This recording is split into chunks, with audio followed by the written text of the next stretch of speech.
kembali Anda akan mengikuti Talkshow Interaktif di SAS FM.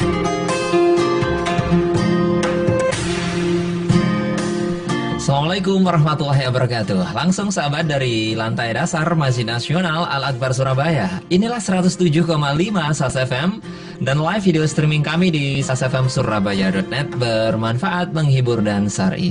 Alhamdulillah rabbil alamin, sahabat saya Alik A3 di Gatekeeper Arin Rosalina masih setia bersama kita semua ya. Dan kita ada di program Susio Kota. Telah lama sahabat Susio Kota ini selalu kita putar edisi sebelumnya, tapi kali ini kita alhamdulillah bisa live. Jadi live, kita membahas dengan tema yang saat ini lagi rame-ramenya, yaitu tentang transportasi online. Seperti apakah pembahasannya? Bapak Sigit Susiantomo telah hadir di Studio 1 SAS FM. Kini sahabat, beliau sebagai Wakil Ketua Komisi 5 DPR RI. Iya, langsung saya sapa beliau. Assalamualaikum Pak Sigit. Waalaikumsalam warahmatullahi wabarakatuh. Kita senang sekali loh Pak Sigit. Gitu ya. Senang sekali, ada dua. Yang pertama itu Pak Sigit sudah jadi Wakil Ketua nih Komisi 5. Yang berikutnya adalah lama tidak ketemu, akhirnya ketemu Pak Sigit. Nah ini juga kesenangan tersendiri bagi kita. Amin. Amanah, makin berat Mas. Iya. Makanya sering nggak bisa datang ke studio karena banyak kegiatannya. Sebulan yang lalu saya dilantik sebagai Wakil Ketua sehingga beberapa kegiatan harus dipimpin oleh Wakil Ketua. Kalau anggota biasa kan bisa bolos gitu ya. Ini nggak bisa karena mimpin rombongan.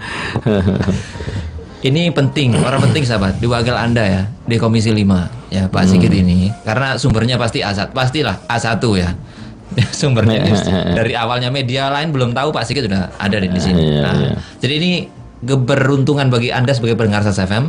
Kalau Anda ingin bergabung nanti terkait pembahasan kita, silakan sampaikan kepada Pak Sigit, wakil Anda. Nah, telepon kita 829-7299, SMS dan juga WA di 0812306345. Seperti biasa, karena kita live, kita bagi voucher pulsa bagi Anda. Satu pertanyaan terpilih nanti akan mendapatkan voucher dari SAS FM. Baik, Pak Sigit, ini lagi rame-ramenya nih. Transportasi online pro, kontra dan sebagainya. Pandangan dari Komisi 5 seperti apa ini Pak Sigit? Yang pertama, sebelum saya jawab itu, saya sampaikan selamat ketemu lagi dengan sahabat SAS FM ya. Agak lama kita nggak online ya. Dan saya bersyukur masih diberi kekuatan Allah Subhanahu Wa Taala untuk bisa bertemu dan ada waktu untuk online ya. Dan kita berharap, kita ingin optimalkan online di SAS FM ini juga dengan lebih banyak mengundang stakeholder yang terkait dengan pembahasan yang kita mau sampaikan.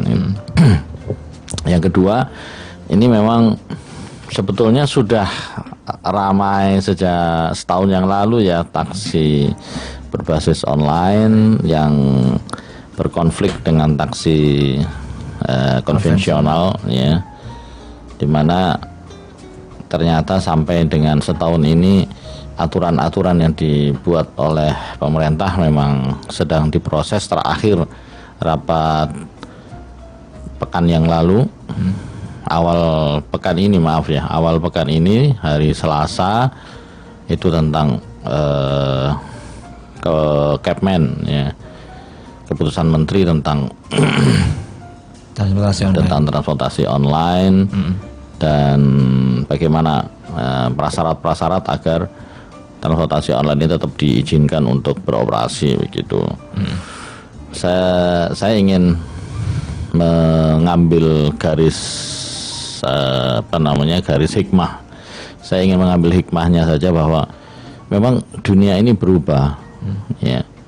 Dunia mengalami perubahan dan perubahan-perubahan itu harus disikapi dengan cepat, dengan cerdas dan kesiapan kita untuk berubah pula. Gitu. Taksi online ini sesungguhnya muncul ketika ada industri IT ya, yang semakin berkembang. Dan industri IT ini terus berkembang sampai batas yang kita tidak ketahui bagaimana ke depan nanti. Tetapi hikmah yang bisa diambil adalah adanya multi efisiensi yang luar biasa pada dunia bisnis, bahkan pada dunia surat menyurat izin perizinan dan seterusnya. Seperti contoh e-commerce ya, atau e-proc ya, ya kan, itu e-procurement itu memangkas sekian banyak rentang perizinan gitu. Oleh karena itu ketika kita mendengar ada taksi berbasis online, ya, sebetulnya itu bisnis biasa, tetapi karena dia dasarnya memang bisa memutus berbagai rantai yang ada selama ini, akhirnya efisien gitu. Nah, kenapa saya katakan efisien? Karena seorang provider, pemilik aplikasi online itu, dia bisa bekerja sama dengan pemilik mobil, ya, tanpa dia harus memiliki mobil itu, kemudian menyambungkan dengan konsumen, ya, dengan user gitu kan. User kontak dia butuh taksi, dia kontak kepada si pemilik mobil, dan pemilik mobil datang menjemput si user tadi. Ini kan luar biasa. Artinya ada sebuah bisnis tanpa modal kendaraan, bisnis taksi tapi tanpa modal kendaraan. Walaupun kalau dibilang modal, si pemilik aplikasi tetap harus bermodal juga. Tetapi modalnya bukan modal mobil, ya, tetapi modal untuk dia mengadvance aplikasinya, ya, dari startup kemudian ditingkatkan lagi. Nah, dengan modal itu bisnis yang dia kembangkan bisa luar biasa. Bayangkan data terakhir di Jakarta saja, ini di Jakarta ya, belum di Surabaya, dan ini karena rapat kita di Jakarta. Okay. Kami belum tahu data yang di Surabaya, mungkin kita akan undang pekan depan Pak Kepala Dinas Perhubungan Provinsi mungkin, ya, atau Kepala Dinas Perhubungan Kota Surabaya, berapa peserta taksi online. Tapi di Jakarta itu 6.000 lebih. 6.000 mobil, pemilik mobil yang tergabung dalam online itu. Kalau menurut PM yang 32 itu kan dibatasi juga kan? Iya, dalam PM 32 terakhir akan ada kuota, ya. Tetapi seberapa kuota ini pemerintah pusat tidak bisa menentukan juga, akhirnya dilepaskan ke pemerintah daerah. Nah, pemerintah daerah juga harus hati-hati, ini barang panas ini, jebakan Batman. Bisa-bisa di demo. Kenapa? Kuota terlalu kecil menimbulkan protes, kuota terlalu besar juga menimbulkan protes. Ini harus hati-hati betul ini. Oke. Pemerintah daerah dalam hari ini apa sih, Pak? Provinsi atau kota kabupaten? Provinsi, diberikan provinsi, ke provinsi, ya. Jadi provinsi nanti menentukan, misalnya kalau di Jawa Timur ini menentukan di misalnya Surabaya berapa, Malang berapa kayak gitu. Betul. Oke. Pak, sebelum bahas yang lain-lain ini terkait PM 32 2016 itu, kalau Pak Sigitnya sering keliling ke beberapa kota ya. Kalau di negara-negara lain itu online kayak gini, basis online ini seperti apa? Di Cina dilarang. Di Cina tidak boleh. Tidak boleh. Alasannya apa itu, Pak? Mereka melarang gitu aja. Saya tidak tahu alasannya apa. Mungkin salah satunya ada konflik dengan taksi konvensional. Bisa dikhawatirkan mematikan, Kak. Bisnis taksi yang ada konvensional. Kemudian di Amerika sedang dibuat juga aturan-aturan yang sesuai gitu, ya. Di Prancis juga begitu, sedang dibuat Berarti seharusnya sama ya di negara kayak di Indonesia juga ya? Iya. India ada konflik. Saya nggak tahu India ya, nggak tahu. Tetapi saya kira India mungkin tidak seheboh di negara-negara lain ya, karena mereka kan tidak banyak kepemilikan kendaraan dan lebih mengandalkan transportasi umum. Jadi ini kuncinya juga. Taksi online ini tetap akan ada, bahkan cenderung untuk menguat gitu. Nah, tinggal bagaimana taksi konvensional ini. Nah, negara harus ambil peran di situ gitu. Yang pertama, yang saya ingatkan kepada Kakor Lantas dari Dirjen Perhubungan juga kemarin saya ingatkan, jangan sampai rakyat yang menikmati revolusi ekonomi ini kehilangan kesempatan menikmati produk revolusi ini. Kecanggihan teknologi dan harganya yang murah karena efisiensi.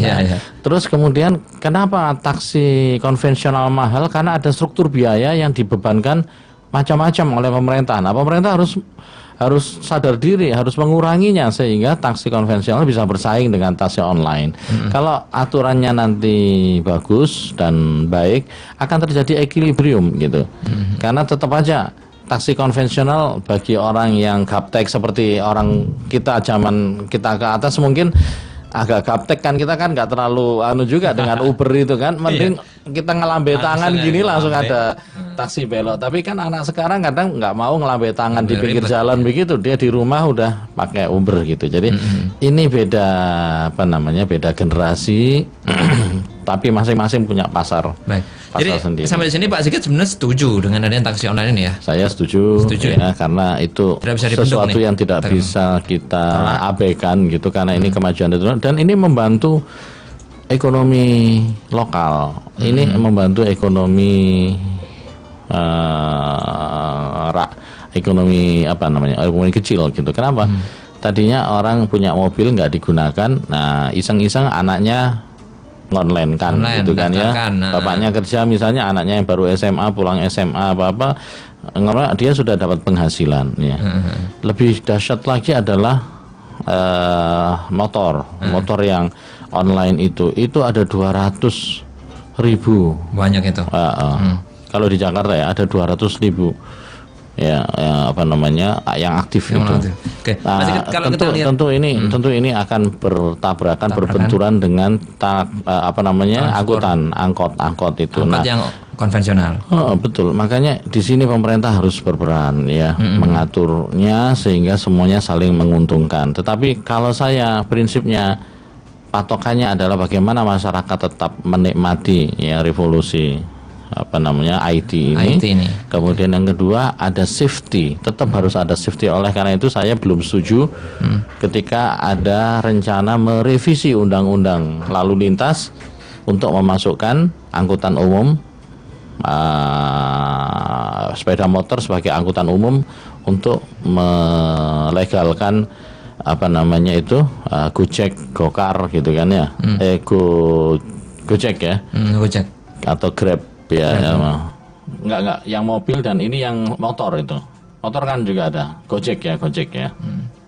Nah, walaupun harus ada solusi, artinya di undang-undang itu tidak diatur motor sebagai angkutan umum karena tingkat safety-nya yang rendah gitu kan. Kecelakaan mayoritas karena motor gitu. Nah, tetapi harus ada solusi misalnya dari ke rumah, ke kampung-kampung, ke ke jalan-jalan sempit dan seterusnya, itu tentu tidak bisa dilarang dan itu boleh dan itu menguntungkan gitu. Saya kira ini harus dipikirkan lebih matang ya, lebih matang sambil pemerintah membenahi angkutan umum seperti angkot-angkot umum itu harus dibenahi. Kenapa? Saya katakan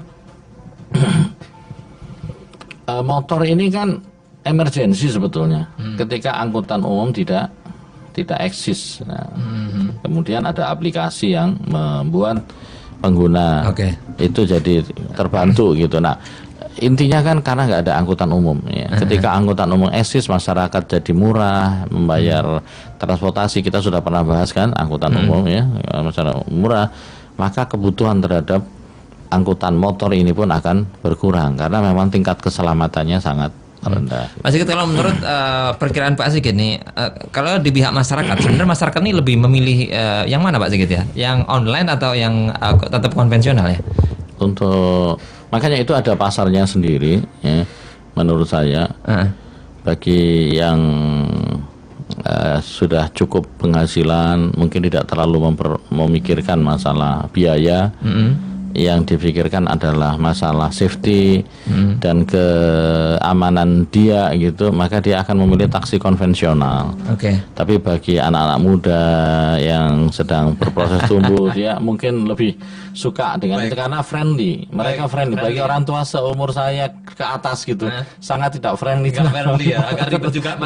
Di Medan agak ribet teknologi itu. Tapi kita tahu Pak Sigit, tentu kita ada bonus demografi Pak Sigit. Nanti akan semakin banyak anak muda seperti makanya ini tantangan bagi yang konvensional itu, karena ke depan pasti yang friendly ini akan semakin banyak gitu. Pak Sigit, ada yang mengatakan ini agak pesimis ketika online ini diterapkan di Indonesia, karena negara-negara lain itu katanya gagal begitu untuk menerapkan transportasi online atau nggak selesai ujung polemiknya. Tapi kalau Indonesia kan bedanya ada bonus demografi, Pak Sigit. Banyak anak mudanya, tentu lebih friendly tadi. Betul. Pak Sigit setuju dengan hal itu? Setuju saya. Kenapa? Karena di daerah-daerah di Eropa, di Amerika, jumlah anak mudanya sudah lewat ya, akan mengecil terus nih, sehingga mereka jadi juga akan pasarnya terus menyusut karena yang tapi di Indonesia lain, lain Indonesia, India, China begitu, ini lain gitu. Cuman pemerintah Cina sudah menutup itu online, nggak boleh gitu. Nah mungkin dia punya pertimbangan sendiri, tapi saya kira di tengah sebagian masyarakat ya kesulitan ekonomi, ini salah satu solusi ya. Walaupun solusinya mungkin harus kita lihat lagi, ini solusi jangka pendek apa jangka panjang. Oke, Pak Sigit, kita jeda sebentar ya, nanti kan kita lanjutkan kembali. Nah sahabat, bagi Anda yang ingin bergabung bersama kami, silakan ya, live ini di 8297299 teleponnya. Anda juga bisa bergabung di SMS atau WA 08123006 345. Ada satu voucher bagi satu penanya terpilih nanti. Kami akan kembali setelah yang satu ini.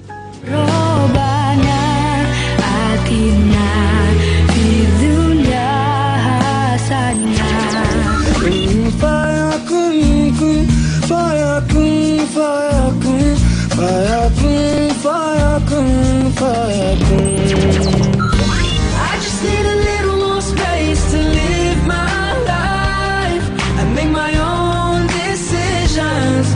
Looking through my Dengarkan lagu dari Fardina, Motif Band, Tutu, Raghav Chaitanya, dan Herish C di SAS FM. Bermanfaat, menghibur, syar'i. So let me breathe on. Catatan La Tahzan.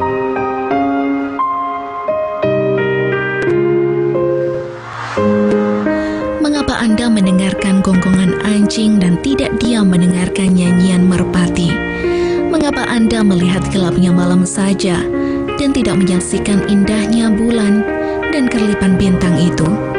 Mengapa Anda mengeluhkan sengatan lebah dan lupa manisnya madu?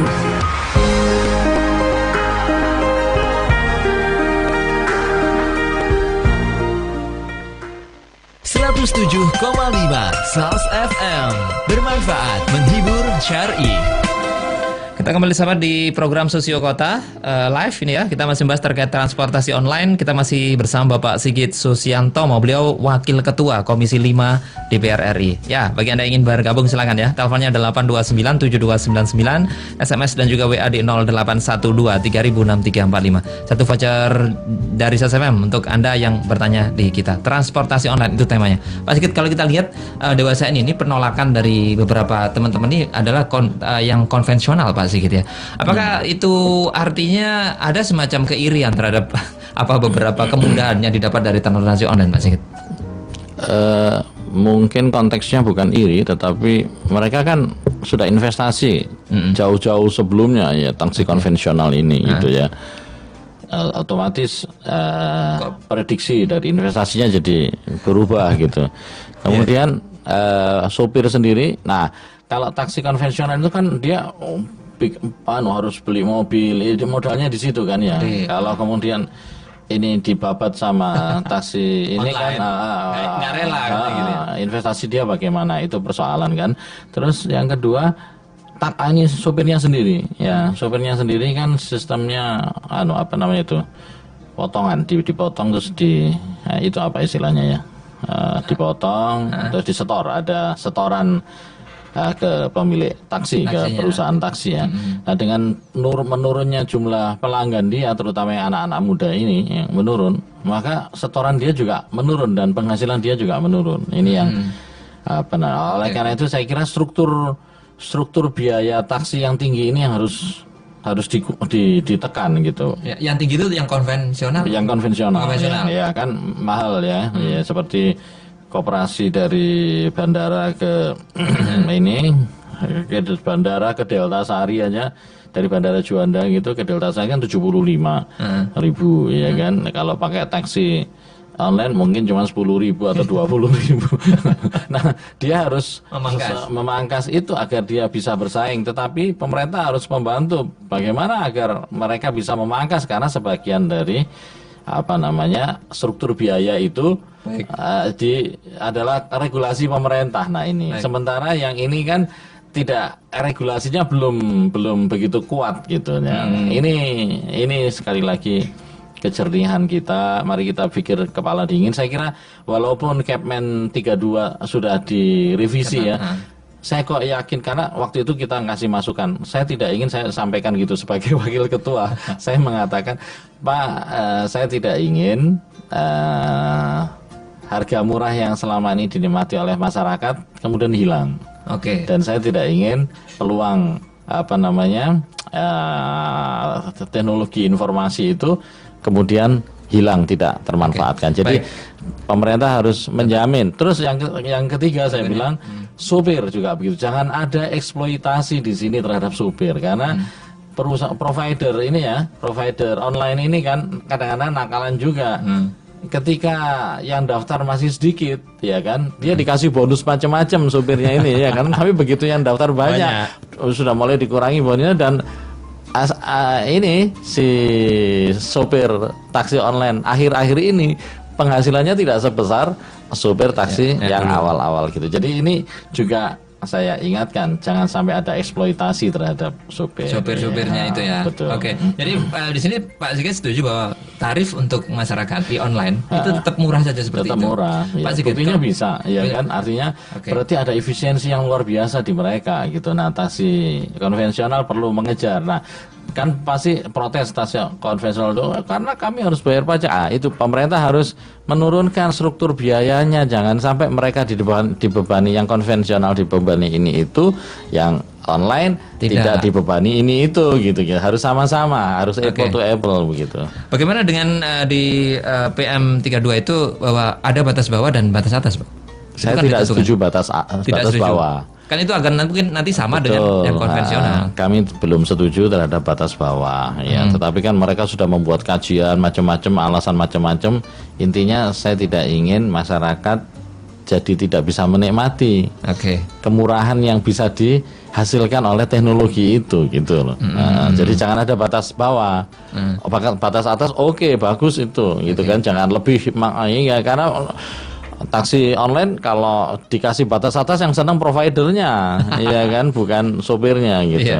Untungnya tambah gede berlipat-lipat ya. Ada yang mengatakan justru nanti yang persaingan muncul itu antara ini juga ada kok, antara online. Iya, bagus. Bukan kan? Dengan konvensional, tapi dengan online sesama online. Iya, sesama online. Bagus kan? Artinya di antara mereka sendiri bagaimana berpikir untuk lebih efisien lagi. Dan akan ada lompatan juga ke taksi konvensional. Mungkin mereka akan menggunakan pula perangkat-perangkat yang seperti online itu gitu. Dan saya kira itu bisa luar biasa lompatannya. Misalnya mereka kan sudah punya armada. Kadang-kadang armadanya sampai 4.000, ya kan? Sampai 5.000 juga. Nah, itu sudah ada armadanya. Kalau model online misalnya apa gitu kayak Uber gitu, kan luar biasa juga gitu.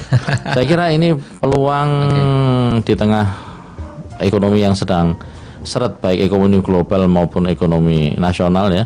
Buktinya ya tadi dikatakan di negara-negara maju pun tidak terlalu berkembang bagus, justru di Indonesia ini karena bonus demografi itu dia kelihatan moncer gitu ya. Ini yang perlu diurus adalah konvensional, Pak. Yang perlu dirubah apa terkait tadi pajak sudah disindir tuh. Diturunkan dong beberapa pajak untuk konvensional agar mungkin biaya-biaya KIR. Biaya KIR. Ini taksi online kan nggak ada KIR-nya. Nah di PM 32 itu diminta mereka harus KIR tiap waktu ya. Ada periode KIR-nya gitu. Nggak ada masalah, mereka dibebani KIR karena itu urusan keselamatan gitu kan. Tapi jangan sampai yang begitu-begitu membuat biaya jadi meningkat gitu loh. Nah ini yang penting. Saya kira pemerintah harus mulai banyak memotong struktur biaya agar taksi konvensional dan taksi online ini bisa bersaing sehat gitu. Sebenarnya akan seperti apa sih Pak? Merubah daripada aturan di angkutan konvensional tadi atau merevisi PM 32? merubah aturan bagaimana Ya, maksudnya? maksudnya ya tadi itu berubah aturan yang untuk ada angkutan konvensional misalnya pajaknya nilainya diturunkan. Kemudian itu otomatis dari kalau atau lebih baik melakukan pembatasan terhadap PM32. Pembatasan transportasi online. Misalnya Enggak, terkait saya jumlah angkutan yang dibatasi cuma 50 misalnya di Surabaya kayak gitu-gitu. enggak, saya kira kita kan belum ketemu titik equilibriumnya, jadi sulit juga mengatur kuota, ya kan? Kuotanya berapa? Karena kadang-kadang taksi itu juga lintas kota gitu kan. Kuotanya berapa gitu. Saya kira ini agak sulit, makanya pemerintah pusat saja lepas tangan melemparkannya ke pemerintah daerah. Nah, pemerintah daerah hati-hati juga ini. Hati-hati juga gitu. Artinya kuota ini mungkin harus duduk lah. Yang pertama harus diundang para pakar transportasi harus hitung ya, agar adil. Oke. Para pakar transportasi perguruan tinggi seperti ITS yang ada di sana, teknik sipil transportasi, ya, kan banyak profesornya itu diundang untuk memikirkan bagaimana ini. Ini di satu sisi peluang, di sisi lain dia tantangan. Kenapa? Taksi online ternyata bisa mengurangi kemacetan lalu lintas. Bisa ya, Pak? Iya. Ngapain aku bawa mobil? Kalau cukup pakai handphone, saya punya supir pribadi gitu ya dengan ini. Ya. Oke. Jadi bisa mengurangi Bisa jadi, Pak ya? Ya. Bisa jadi ya? Ya. Oke. Bisa jadi. Pak, Jadi dia sebenarnya kalau dari pembatasan kuota ini kan sebenarnya sudah agak cukup melegakan si konvensional ya, Pak ya? Kalau misalnya nanti dibatasi bener begitu kan? Sebetulnya belum. Yang akan melegakan taksi konvensional adalah ketika mereka mendapat perlakuan yang sama dengan konvensional, misalnya pajak, mereka harus bayar pajak, ya kan? Kemudian ada kir, ya kan? Kemudian ada pool. Wah, itu pool, ada tempat untuk pool ini lah. Taksi online kan nggak perlu pool karena itu berbasis kepemilikan perorangan, ya, itu diwajibkan untuk punya pool gitu. Nah, tinggal ini semua jangan sampai saya sekali lagi itu saya wanti-wanti. Kami nggak setuju kalau ini semua menyebabkan struktur biaya jadi tinggi gitu. Oke. Kalau mereka bisa membuat efisien dan tetap oke, tapi jangan yang ditekan adalah sopirnya gitu ya. Oke. Sopirnya yang ditekan, ini kan mereka semua mencari penghidupan. Jangan sama yang begini ini. Baik. Pasti nanti kita bahas lebih lanjut lagi ya terkait ini, menarik sekali, dan nanti akan kita bahas lebih lanjut. Sahabat, bagi Anda yang ingin bergabung bersama kami silakan ya di telepon kita 8297299, SMS dan juga WA di 0812-300634, di mana satu voucher dari SASFM untuk satu penanya yang terpilih. Kami akan kembali sahabat setelah yang berikut ini. Catatan informasi. Dari Jakarta, sahabat, diinformasikan taksi daring diberi waktu 3 bulan untuk uji KIR. Demi terciptanya rasa keadilan bagi taksi konvensional, pemerintah Provinsi DKI Jakarta akan memperlakukan kewajiban KIR yang sama baik untuk layanan transportasi daring maupun konvensional. Pemprov akan memberikan waktu untuk taksi daring melakukan uji KIR. Kendaraan belum uji KIR diberikan waktu selama 3 bulan. Namun sahabat, setelah 3 bulan masih belum uji atau belum layak, maka akan ditempatkan di Rawabuaya. Menurut PLT Gubernur DKI Jakarta Sony Sumarsono, Pemprov melihat keputusan yang terbaik dengan membebankan administrasi tertentu ke kendaraan daring, seperti pada kendaraan konvensional. Dan hal itu sahabat juga merupakan konsep pemerintah untuk melindungi kendaraan konvensional. Masih dari Jakarta, sahabat, MUI mengatakan Zakir Naik ingin menyampaikan fakta kitab suci.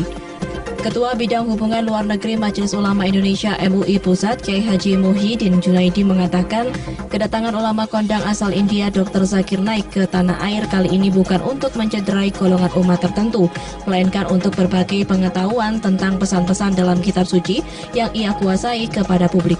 Muhyiddin sahabat menuturkan, MUI juga menyadari betul bahwa negara Indonesia menganut kebinekaan dan sangat menghargai keberagaman agama. Karena itu ada rambu-rambu yang harus ditaati oleh Zakir ketika menyampaikan ceramah di hadapan publik tanah air nantinya. Menurut Muhyiddin sahabat, pesan utama yang hendak disampaikan oleh Zakir Naik lewat kunjungannya kali ini adalah agar umat Islam di Indonesia betul-betul memahami Al-Quran. Dia ingin menghimbau kaum muslim untuk mempelajari agama dengan sebaik mungkin. Demikian sahabat, catatan informasi kami ambil dari Republika. 107,5 SALS FM, bermanfaat, menghibur, syar'i. Ya, kembali sama kita di program Sosio Kota. Kita masih mengangkat tema terkait transportasi online dan masih bersama Bapak Sigit Susiantomo. Beliau dari Wakil Ketua Komisi 5 DPR RI. Bagi Anda yang ingin bergabung, silakan ya, 8297299, SMS dan juga WA 0812306345. Ini live sahabat ya. Ada satu voucher dari SALS FM untuk satu penanya yang terpilih. Baik, Pak Sigit, sudah ada yang bergabung di SMS ini ya. Oh, WA. Ada Bu Roha yang bergabung. Assalamualaikum Bapak narasumber. Assalamualaikum warahmatullahi wabarakatuh. Sejauh mana ini kebijakan pemerintah selama menata keberadaan taksi online ini dengan adanya protes dari taksi konvensional soal perang tarif? Ini ditanyakan lagi nih kebijakan pemerintah. Tadi berita kita dengarkan juga sudah mulai ada kesetaraan ya antara online dan juga konven. Dan itu diatur dalam PM 32 tadi ya. Dan saya kira sudah ada upaya-upaya untuk memadukan ya. Dan itu tadi saya kira perlu lebih dalam lagi masing-masing daerah, pemerintah daerah untuk mencoba untuk mengkompromikan dengan mengundang para pakar transportasi ya. Karena nanti kan mereka bisa membuat simulasi untung ruginya dan seterusnya transportasi ini. Jadi untuk kebijakan selanjutnya nih bukan pusat ya Pak ya? Karena ketika PM sudah datang ini langsung diterapkan daerah, semua berlaku untuk semua untuk yang seluruh Indonesia ya. Hanya kuota-kuota hanya kuota aja yang diserahkan pengaturan kuota kepada pemerintah daerah masing-masing. Dalam hari ini tentu di sub ya atau provinsi? Iya, di sub provinsi ya. Oke. Nanti itu mereka yang akan mengatur kuota masing-masing daerah mereka. Oke, pengujian berkelakir jadi berlaku juga untuk kalau pengujian itu otomatis berlaku di semua tempat di Jakarta maupun di ini. Tinggal pemerintah daerah bagaimana terhadap ini, kapan mulai berlakunya gitu, diberlakukan. Mestinya sudah berlaku kalau memang sudah disetujui. Tapi kemarin masih ada catatan-catatan kami, saya kira masih belum di ini. Itu mungkin inisiatif pemerintah DKI saja. Jadi PM 32 ini mungkin masih belum di launching ya. Karena saat rapat sepekan lalu dengan DPR masih banyak catatan-catatan yang harus mereka lengkapi. Oke. Jadi kalau kita lihat visinya ini sepertinya memang lebih memudahkan taksi online ya, angkutan online ya Pak ya. Misalnya dulu kayak pool, dulu kan memang harus punya pool tuh. Tapi dengan ada revisi ini, maka taksi online tidak diwajibkan memiliki pool gitu ya. Enggak, saya kira semangatnya bukan memudahkan taksi online, sama kita mendorong ada kemudahan-kemudahan juga yang diberikan kepada taksi konvensional agar dia bisa bersaing dengan taksi online. Selama ini belum tersentuh ya Pak ya, terkait kemudahan dari belum ada kan, belum ada. Taksi konvensional masih diperlakukan sama. Seperti yang lalu gitu. Pool juga masih kan, mereka menyiapkan pool dan seterusnya. Kemudian ada bengkel, kewajiban bengkel gitu kan. Itu saya kira yang berat-berat itu harus coba ditengok ulang gitu kan. Ya. Dan mungkin kalau di taksi online kan sudah ada batas umur kendaraan. Misalnya yang boleh ikut kan yang 2000 kayak kalau nggak salah 5 tahun maksimal kan ya. Nah kalau di ini kan masih ada, tapi taksi-taksi yang lebih dari 5 tahun juga sudah mengalami permajaan juga ya kan. Artinya sebenarnya sama-sama aja, masalah bengkel, masalah kir itu yang ya saya kira kalau mobil baru kan ya kir kan cuma mencatat saja gitu kan, tidak ada sesuatu. Mestinya bisa lebih murah gitu loh. Struktur biaya itu bisa dikurangi. Uang mobil baru kan keluar sudah ada uji uji kelayakan jalan dan itu sudah ada ininya sendiri ya, udah ada biaya-biaya dan macam-macamnya sendiri gitu. Oke, berikutnya Pak, kita akan lihat rekomendasi dari KPPU Pak. Ini terkait Komisi Pengawasan Persaingan Usaha ya. KPPU ini ada 3 rekomendasi terkait PM 32 itu. Bahwa yang pertama ini KPPU meminta pemerintah menghapus kebijakan penetapan batas bawah tarif yang selama ini diberlakukan untuk taksi konvensional. Iya. Jadi jangan ada batas bawah. Di PM itu, PM 32 nanti kasih batas bawah, baik konvensional maupun online itu dikasih batas bawah gitu. Nah ini kami nggak setuju, masih belum, tolong dong jangan. Ini ini masyarakat yang nanti dirugikan gitu, karena selama ini mereka mendapatkan harga yang bagus itu justru karena batas bawahnya dihilangkan saja, batas atas oke gitu. Nah ini penting saya kira. Nah agar taksi konvensional bisa bersaing, batas bawahnya bisa turun lagi, maka struktur biaya yang dibuat oleh pemerintah melalui KIR adanya ini harus mulai dikurangi, ya. Kira-kira mungkin tidak sih Pak itu Pak? Mungkin. Ada mungkin. Ya? Nah, makanya tolong ada kajian-kajian ini dari pemerhati masalah transportasi, ya, dari para pakar institut Policy Watch gitu lembaga itu yang mengawasi polisi itu, tolong dibuat catatan-catatan itu agar mereka dan kita semua bisa dapat informasi yang paling sahih lah terhadap KIR, berapa sebenarnya biaya KIR yang layak gitu. Saya kira ini harus ada evaluasi juga gitu. Oke, pajak juga ya. Pajak juga. Ini sebenarnya pemerintah daerah atau pusat Pak yang bisa merubah itu? Pemerintah pusat dong. Pusat ya. Karena pajak kan pusat. KIR juga pusat. Tapi belum muncul ya informasi tentang itu ya? Sudah, kami dalam rapat itu sudah juga dibahas ya? Sudah minta agar struktur biaya itu dikurangi. Dan kementerian kami kan tidak bisa secara dividendes mengurangi berapa dari 500 jadi 400 kan kami nggak bisa. Ini harus ada kajian gitu. Kajiannya dari teman kementerian gitu ya. Betul. Kajian bisa dari kementerian, bisa dari teman-teman LSM yang punya SDM pakar transportasi untuk membuat kajian sebagai masukan kepada DPR. Dan saya kira saya sangat senang kalau ada kajian dan kita bisa lebih detail meminta kepada Menteri Perhubungan agar peraturan menterinya bisa mengadopsi hasil kajian teman-teman LSM itu. Oke. Ini yang menarik Pak di rekomendasi KPPU yang kedua ini Pak ya. KPPU menyarankan pemerintah agar tidak mengatur kuota atau jumlah armada baik taksi konvensional maupun online yang beroperasi di suatu daerah. Jadi KPPU meminta ini tidak ada pembatasan Pak jumlah kuotanya. Ini gimana? Kan ini bertolak belakang dengan PM 32 tadi. Iya, masalah kuota saya kira kuota itu perlu secara bijak kita ini, karena butuh juga kuota. Jadi nggak biarkan bebas gitu aja, malah bahaya ya. Itu tadi ada eksploitasi terhadap supir taksi online gitu. Jadi bukan supir taksi konvensional, taksi online. Dulu ketika awal-awal taksi berbasis online ini ada, yang daftar kan baru sedikit. Nah itu kan ada bonus macam-macam sehingga penghasilan dia bisa untuk nyicil mobil. Bisa keluar negeri juga tuh ceritanya. Betul. Begitu sekarang banyak akan berkurang. Itu artinya kan kuota berpengaruh terhadap penghasilan si supir online. Ya. Jangan sampai ada eksploitasi tadi yang saya katakan. Oke. Jadi tetap saya kira harus disikapi dengan kepala jernih. Bahwa kuota itu penting. Tetap harus ya. Kuota. Penting. Jadi Pak Sigit tidak setuju dengan KPPU ini ya? Tinggal berapa kuotanya itu monggo. Ini perlunya para ahli dan pakar transportasi bagaimana ini mengatur keseimbangan gitu.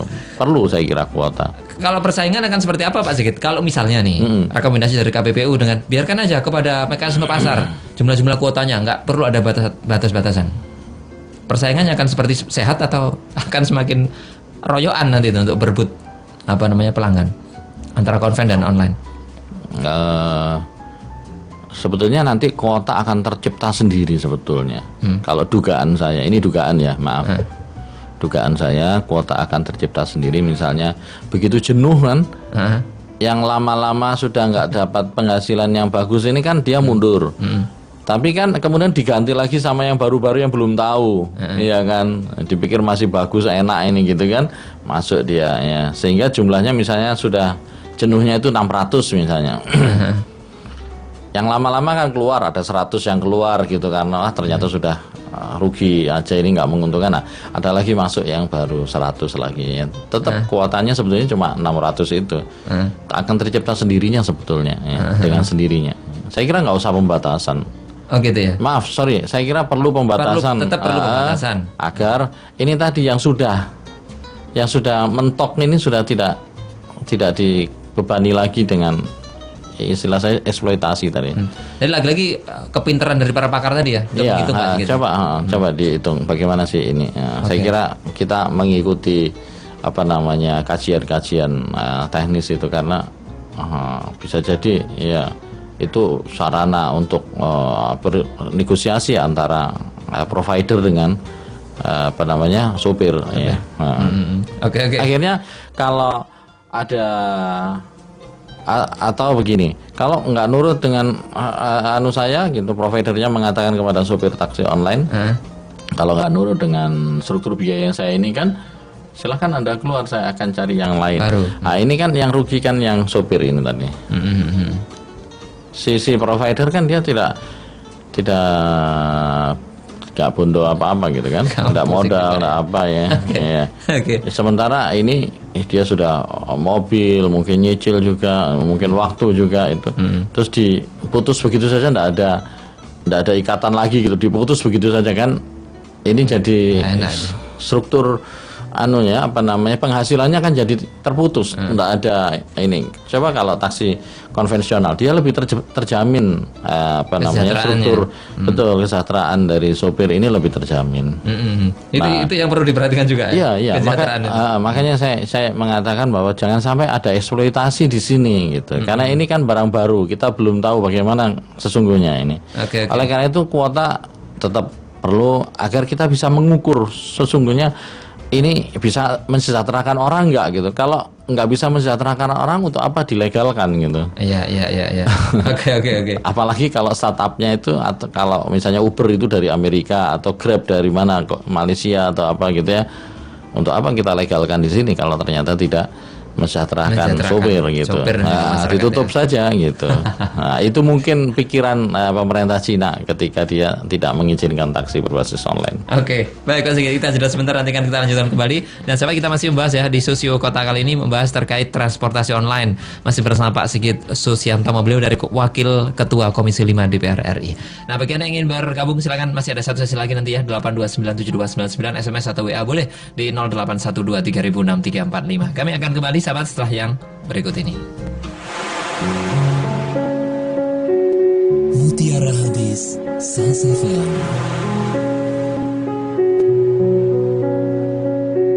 Dituturkan dari Anas radhiyallahu an dari Nabi Shallallahu alaihi wasallam bahwasanya beliau bersabda, "Permudahlah dan jangan kalian mempersulit. Gembirakanlah dan jangan kalian menakut-nakuti." Terjemah hadis riwayat Al-Bukhari dan Muslim.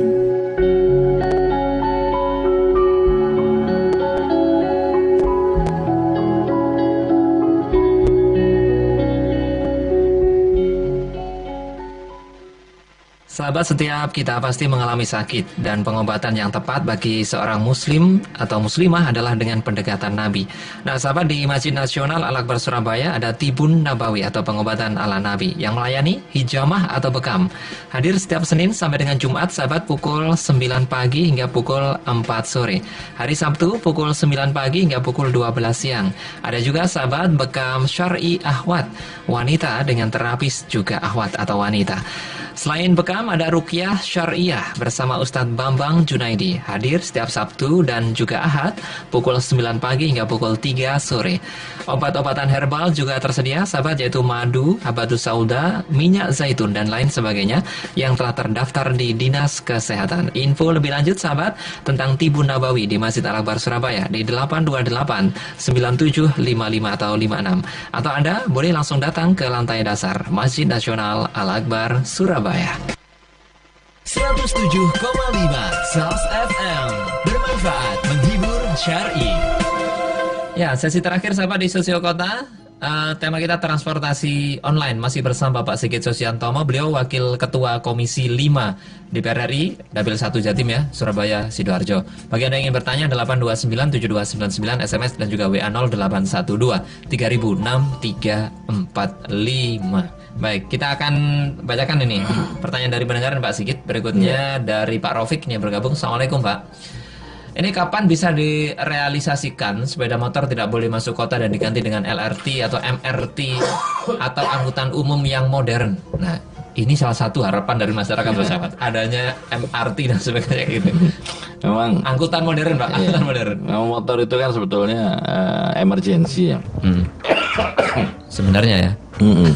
Kita harus mendorong pemerintah untuk menyiapkan angkutan massal yang baik, angkutan public mass transportation yang baik. Nah, cuman biayanya mahal sekali. Seperti Surabaya ini mau bikin mau bikin tram, ya kan? Tram itu kan lewat tengah kota gitu kan. Sebagian di antara pakai dana pusat gitu kan, tapi saya dengar dana pusatnya juga tidak mengcover semuanya. Jadi saya khawatir malahan ini seandainya sudah ini tidak optimal gitu, artinya tramnya cuma sedikit, kemudian jalurnya cuma nggak terlalu jauh gitu kan, akhirnya tidak menyelesaikan secara komprehensif persoalan kemacetan gitu. Demikian juga MRT yang ada di Jakarta kan. Dengan pemerintah pusat membantu MRT yang ada di Jakarta, ya, akibatnya 20% anggaran kereta api secara nasional itu masuk ke Jakarta. Sisanya cuma 3%, 5% itu yang ke Jawa Timur, ke Jawa Tengah, ke Papua cuma 6% gitu kan. Artinya konsep membangun daerah pinggiran itu ya, konsep dari presiden ketika dia dulu kampanye untuk membangun melalui pinggiran itu nggak terjadi. Tetap aja dana masuk ke Jakarta semua jadinya. Bukan semuanya ya, 20%-nya masuk ke Jakarta. Ini kan karena apa? Memang transportasi massal itu besar ininya. Transportasi lah pada umumnya itu besar investasinya. Nah, ini yang menarik terkait tram yang ada di Surabaya itu. Ini perkembangannya seperti apa sih, Pak? Dananya sudah untuk 2017 ini sudah ada alokasi untuk Surabaya, tetapi karena tidak terlalu besar ya, menurut saya kurang, perlu 3 kali lipatnya lebih besar dari yang sekarang dialokasikan ke Surabaya. Itu baru bisa menjawab tram yang digagas untuk mengatasi kemacetan di ini. Nah, jadi saya katakan ke Pak Raufik mungkin ya masyarakat masih harus bersabar gitu. Nah, yang kedua, masyarakat yang sudah lepas dari kemiskinan, yang sudah punya tabungan, itu bagaimana mereka mau menghimpun diri di sebuah lembaga yang mungkin daripada mereka duitnya disimpan di bank, di deposito, disimpan aja untuk membantu pemerintah kota misalnya menyelesaikan transportasi publik tadi itu. Ya, jadi mungkin pemerintah kota melepas atau pemerintah pusat melepaskan bond gitu, atau melepaskan menjamin siapa yang akan memberi pinjaman, maka dia akan mendapat bagi hasil dari pinjaman itu sekian untuk transportasi khusus tram di Surabaya misalnya. Nah, sehingga terkumpul orang Surabaya sekian. Nah, itu mungkin yang bisa membantu. Saya kira perlu dibuat mekanisme seperti itu. Oke. Baik, itu ya untuk Pak Raufik. Mas Sigit, kita kembali ya di transportasi online ini. Masih lanjut, ini yang rekomendasi ketiga dari KPPU, Pak. Ini yang ketiga, ini rekomendasi dari KPPU menyarankan pemerintah untuk menghapus kebijakan surat tanda nomor kendaraan atau STNK taksi online yang diharuskan atas nama badan hukum. Jadi menurut KPPU nih, Sabit, pemerintah sebaiknya mengembangkan regulasi yang dapat mengakomodasi sistem taksi online dengan badan hukum koperasi yang asetnya dimiliki oleh anggota. Pak Sigit, gimana nih pendapatnya? Dia jangan dimiliki oleh badan hukum kan ya. Jadi STNK taksi online itu kan diminta untuk dialihkan menjadi milik badan hukum gitu kan, milik koperasi. Usulnya rekomendasi. Betul, saya kira saya setuju dengan KPPU dalam bab ini, karena ini kan memang mereka investasinya investasi perorangan. Namanya kan sistem daring ini atau crowdfunding. Ya, crowdfunding itu artinya fundingnya itu dari orang banyak gitu loh. Tidak ada satu orang yang kuat gitu, nggak ada, semuanya. Jadi akhirnya akan kehilangan esensi crowdfunding kalau STNK-nya diatasnamakan sebuah badan hukum gitu. Saya setuju itu. Oke. Jadi memang Permen atau PM ini perlu betul-betul dicermati lagi ya. Saya kira belum belum akan di launching ya, tapi mudah-mudahan segera setelah masukan-masukan dari DPR kemarin disampaikan, pemerintah segera memperbaikinya dan meresmikan, merevisi dan meresmikannya. Merevisi dan meresmikan. Oke. Baik. Ini menarik ya dari KPPU ini untuk di Badan Koperasi ini Pak Sigit ya. Iya, karena itu tadi lah, uang itu milik saya. Kenapa STNK-nya kok atas nama Orang. koperasi itu gitu. Oke. Nanti koperasi kan ada pemiliknya gitu kan. Pemilik ini kan sama dengan mau milik saya gitu kan. Oke. Jadi enggak, saya pikir itu bagus lah. Saya kira masukan-masukan begini kan penting untuk dimasukkan ke DPR. Dan ini pemerintah udah tahu kok. Mereka sebelum rapat dengan kami, mereka sudah rapat juga dengan KPPU. Mereka juga rapat dengan pakar transportasi gitu. Ya. Nah, terkait kuota, saya kira pakar-pakar transportasi lokal ya untuk memikirkan bagaimana, perlu nggak gitu. Kalau perlu berapa ini kuotanya? Menurut saya perlu diberi kuota. Oke. Baik. Kuota ini kebijakan dari gubernur Lokal. ya, lokal. Oke, Pak Sigit di akhir sini apa yang ingin Pak Sigit terkait transportasi online? Seperti yang saya katakan di awal, ada sebuah revolusi ya dalam dunia informasi yang itu menyentuh sendi-sendi ekonomi, menyentuh sendi-sendi peluang mengakses usaha ya, bahkan menjadi pemilik usaha bisa gitu kan. Namanya crowdfunding itu tadi. Nah, ini jangan sampai kita kehilangan esensi itu gitu ya. Oleh karena itu pemerintah dalam rangka amanat undang-undang, amanat konstitusi untuk melindungi segenap tanah tumpah darah dan bangsa serta rakyat Indonesia, ya harus lindungi ini gitu. Kalaupun teknologi crowdfunding itu datang dari luar ya dan masuk di sini ya, kemudian mendapat sambutan yang bagus dari masyarakat, pemerintah harus melindungi masyarakat ini jangan sampai dia dieksploitasi oleh para pendatang itu. Ini makna dari kemerdekaan kan. Oke. Baik. Kira itu. Baik, Pak Sigit, terima kasih nih atas kebersamaannya. Sama-sama. Dan manfaat ini. Masuk lanjut kemana nih Pak Sigit? Masih ada acara di teman-teman luar di Sidoarjo. Oke, baik Pak Sigit. Kayaknya Mas Ali ini tertarik banget dengan online ini. Kan ini lagi raminya loh Pak. Terima kasih, salam untuk sahabat SAS. Assalamualaikum warahmatullahi wabarakatuh. Waalaikumsalam warahmatullahi wabarakatuh. Baik, terima kasih untuk Pak Sigit yang telah hadir. Dan Pak Sigit ini sahabat sekarang ini sudah menjadi wakil ketua Komisi 5 ya, wakil Anda sumbernya A1. Ini ada yang bertanya lagi sebenarnya. Apa tidak? Oke. Iya, apakah tidak bisa di-online kan tarif taksi online dan konvensional supaya tahu harganya sebelum pergi gitu ya. Oke, baiklah Bu Hikmah, terima kasih sekali telat ya SMS-nya.